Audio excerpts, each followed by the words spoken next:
welcome to Newfoundland and Labrador Studies 2205. This is Unit 4, Towards the Future. I'm Miss Fleming, your instructor for this course, and this is Section 4, Lesson 1 on Celebrating Indigenous Culture. As we begin to conclude our journey of learning about this place, I would like for us to celebrate the rich culture and traditions of Indigenous peoples who call this place home. It is nearly impossible to cover all the wonderful things happening here, but we will highlight some larger events where people can celebrate culture and heritage. Indigenous artists from all disciplines are a large part of the artistic fabric of this place, holding us together. And I encourage you to continue to learn with an open heart as we reconcile and move towards a truly inclusive cultural future.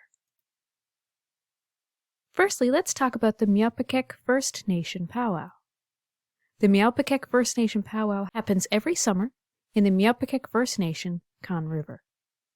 The annual event features traditional Mi'kmaq dancers, drummers, food, craft, spiritual leaders, and elders from across the Mi'kmaq Nation. The powwow celebrates traditions, culture, and spiritualism.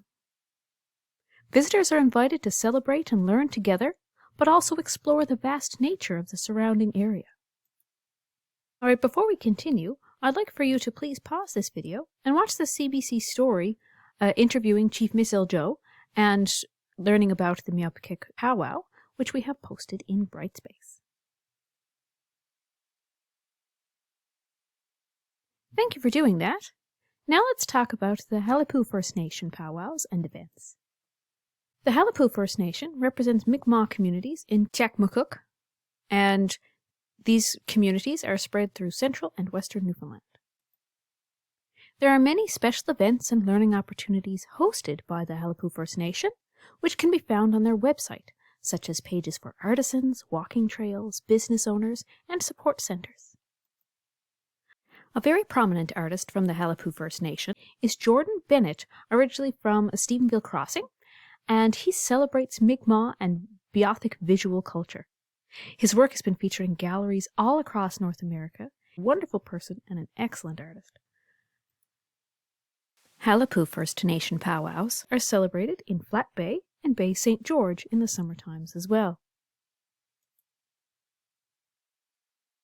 Next, let's talk about the Biennial Inuit Studies Conference.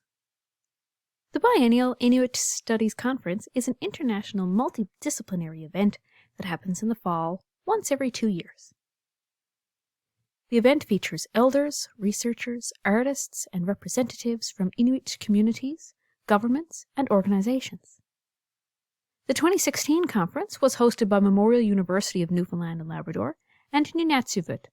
It was the first time an Inuit government co-hosted the event, so it was a very big deal. It began as mostly an academic settler event, but it is evolving as more Inuit are engaging on an academic level within the community. The conference also gives Inuit artists the chance to feature their work, learn from each other, and meet other Inuit artists. Next is the Labrador Winter Games. The Labrador Winter Games were established in 1983 and happen every 3 years in Happy Valley Goose Bay. The games feature traditional and modern-day sports and skills competitions, which reflect cultural diversity in Labrador. The Labrador Winter Games was created to promote the development of sports and recreation programs throughout Labrador communities and promote cooperation and understanding. Finally, let's profile the North American Indigenous Games. The North American Indigenous Games were established through the growth of different Indigenous sporting events in the 1970s. The first ever North American Indigenous Games was hosted in 1990 in Edmonton, Alberta.